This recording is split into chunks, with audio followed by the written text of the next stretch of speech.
लोगों को विदित है कि आजकल साइबर क्राइम के केस बहुत ज़्यादा आ रहे हैं और इसी वजह से तकरीबन डिस्ट्रिक्टों में साइबर थाने खोले गए हैं।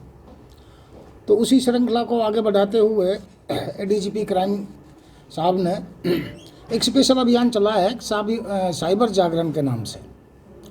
तो उसमें लगातार हम एक महीने से हर रोज़ कहीं स्कूल में जाकर के, किसी कॉलेज में जाकर के और कई माध्यम से हम लोगों को जागरूक कर रहे हैं इस मामले में, भाई साइबर क्राइम को कैसे रोका जा सकता है और कैसे आप उसकी चपेट में आने से बच सकते हैं।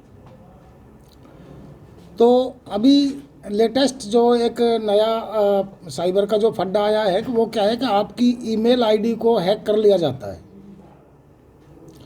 आप कहीं भी कोई मेल कर रहे हैं या आपके पास कोई मेल आ रही है, हम उस मेल को चेक करते हैं, देखते हैं उसको उसी के माध्यम से जो साइबर क्राइम के जो ठग हैं वो लोग हमारी ईमेल आईडी हैक कर लेते हैं और उसका गलत उपयोग करके और वो हमें चपत लगा देते हैं। तो इसके लिए आप लोगों के माध्यम से भी हम ये चाहते हैं कि पब्लिक को ज़्यादा से ज़्यादा जागरूक किया जाए, पब्लिक में ये बातें पूरी तरह से जानी चाहिए कि हमें क्या करना है क्या नहीं करना है।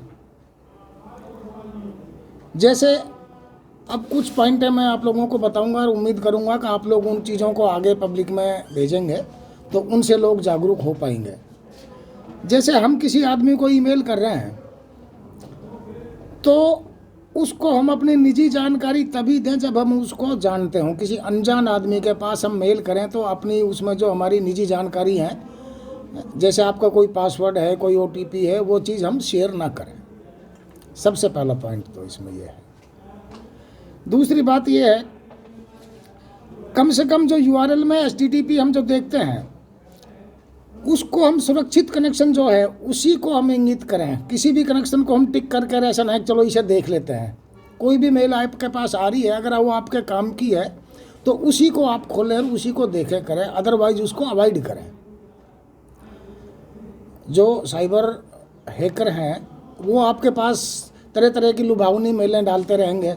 आप कहीं ना कहीं चपेट में आकर के किसी भी मेल को आप खोल के देखेंगे तो उसमें एक जो लिंक होता है उस लिंक पे आपने टिक कर दिया तो आपका सारा खाता उस आदमी के साथ जुड़ जाएगा, उसको आपकी सारी जानकारी मेल के माध्यम से चली। दूसरा है ईमेल के माध्यम से अटैचमेंट्स भेजने से बचें। इसकी बजाय गूगल डिस्क लिंक का उपयोग करें, यानी कि जो हम अटैचमेंट भेज देते हैं ईमेल पे वो भेजने से बचें, क्योंकि एक अटैचमेंट के साथ और कई अटैचमेंट होती हैं।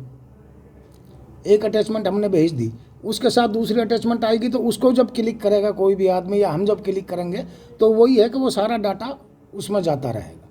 इसलिए कोशिश करें कि अटैचमेंट से बचें। एक जो जानकारी आई है, हम सभी जो उपयोग करता हैं सबसे अच्छी गुप्त प्रति जो ब्लाइंड कार्बन कॉपी ऐप है, एक ब्लाइंड कार्बन कॉपी ऐप है, उसका यूज करें। उसमें आपका जो डाटा है वो सेव रहेगा। तो ये चीज़ हम आम आदमी को बताएं कि ब्लाइंड कार्बन कॉपी वाली जो ऐप है उसको यूज करें ईमेल के बजाय। ईमेल को तभी यूज करेंगे तब बहुत ज़्यादा ज़रूरी हो।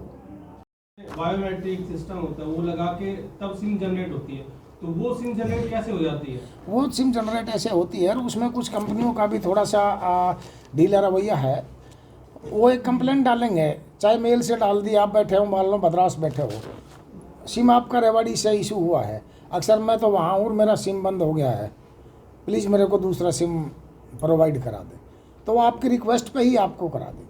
नहीं तो कंपनी का फॉल्ट हो गया, कहीं ना कहीं फॉल्ट नहीं है, थोड़ा सा ढीलापन लगा लो, कुछ भी लगा लो, लेकिन अक्सर ऐसा हो रहा है। सर, अगर किसी के साथ साइबर क्राइम हो जाता है तो उसको तुरंत कहाँ और किस नंबर पे इतना करनी चाहिए? हमने साइबर थाना जो बनाया है इसीलिए बनाया है और SHO साहब के पास पर्टिकुलर हमारा नंबर है साइबर का और वो हमने हर जगह डिस्प्ले किया हुआ है। साइबर पोर्टल भी है सर? साइबर पोर्टल भी है, तो उस पर जितना जल्दी हमें आपकी इन्फॉर्मेशन मिल जाएगी उतना जल्दी ही आपका पैसा हम सुरक्षित करा पाएंगे। जब तक वो पैसा किसी एक खाते में गया और वहाँ से आगे डिस्ट्रीब्यूट नहीं हुआ है तो हम उस खाते को रोक देंगे वहीं और आपका पैसा वापस आ जाएगा। तो साहब का जो नंबर है वो 9306913931। एक बार फिर आप देख लें 9306913931। तो जैसे ही आप लोगों को इस तरह के क्राइम की, चाहे वो आपका ना हो किसी का भी हो, और आपको तुरंत सूचना मिल गई तो आप तुरंत SHO साहब को ये नोट करा दें कि सर ये इस तरह से एक फ्रॉड हुआ है।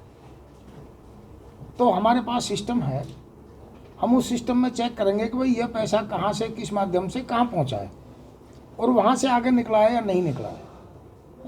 अगर पैसा एक ही खाते में गया है और अभी तक उस खाते में पड़ा है तो कस्टमर का पैसा, जो कंप्लेनेंट है उसका पैसा वापस आ जाएगा।